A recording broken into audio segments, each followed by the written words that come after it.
it goes back to when my children started in county, so I couldn't afford decent bats for them. So I found a really nice bat. It's the chairman's bat. It was beautiful. It had 1,000,000 grains and it was wonderful. And he broke the toe off, so basically broke it round there. So it wasn't usable. And I thought, oh, I can scale that down for my son. So I took it home, scaled it down for my son, and suddenly he had this beautiful bat, the right size for him. He's at county, as proud as anything. It was lovely. So that got me into doing bats, and then lots of dads asked me, can you do my bat for my son? And then people started buying bats online, sending them to me, and it was just a hobby. I was working up in London, and it was a hobby. I got home, would do it in the garage, and it was great fun. And then I heard Nick Wisdom, who was an absolute legend around here, who owned Wisdom Sports, where we're at now, and he was retiring. He sold the business, and he was doing the bats still 3 years after, but he was moving away. And I heard that he was leaving, and I got talking with him, and we got together, and he really pushed me to come and start doing this, and I jumped at the chance. It's 10 minutes from home. I've got 4 young children, and I just love recycling bats, getting them back to what they are. You know, bats are so expensive now. You can fix them from 20 to 40 quid, or you can buy a new one for, you know, the sort of entry grade now is 200 quid, and then they go up. So more and more people are coming to me just wanting bats fixed the whole time. You know, just little nooks. Before they would have thrown away, got new ones. Now they're fixing them, and there's right as rain. And there's hundreds out there in the county now that are just still going and lasting a bit longer. So I love it.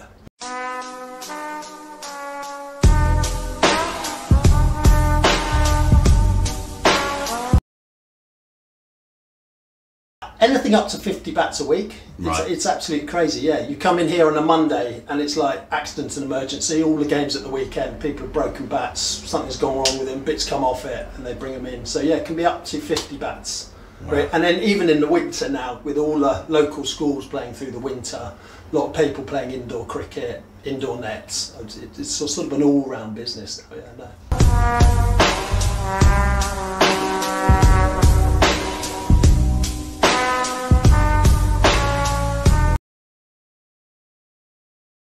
Just everything that can be done. The only ones that are really difficult to do are the ones that the cracks that go that way, and they're almost impossible to do. But apart from that, most bats can be done. Even if you've got a massive bit come off, you can graft wood on. The glue now is the same glue that we use for the handles, so it's a bit flexible but brilliant. Doesn't go anywhere, and they just don't crack again in that same place. They'll break again one day, but not in the place where you mend them. It's amazing.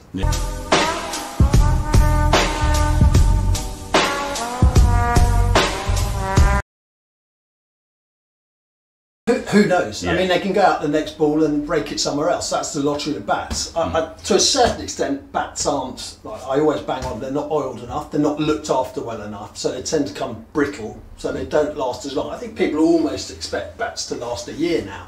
But you get all the old boys that come in with their bats, and they've had them 10-something years, 10, 12 years, and they're in perfect condition, and then they just look after them, they oil them, they don't leave them in the sun. So it's down to you to, bat can break at any time. But it's down to you to look after them, and then they can last for years and years and years. Yeah.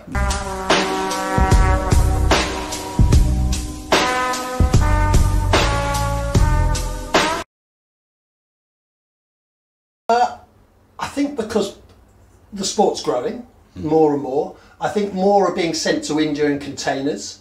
So they can buy bulk lots, and they're buying lots of them. So they're getting them, you know, buying whole containers, whereas the English guys can only sort of buy pallet loads, so they're not getting as good as deal.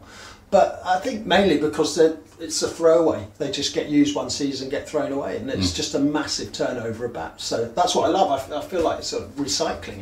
It's wonderful. Yeah.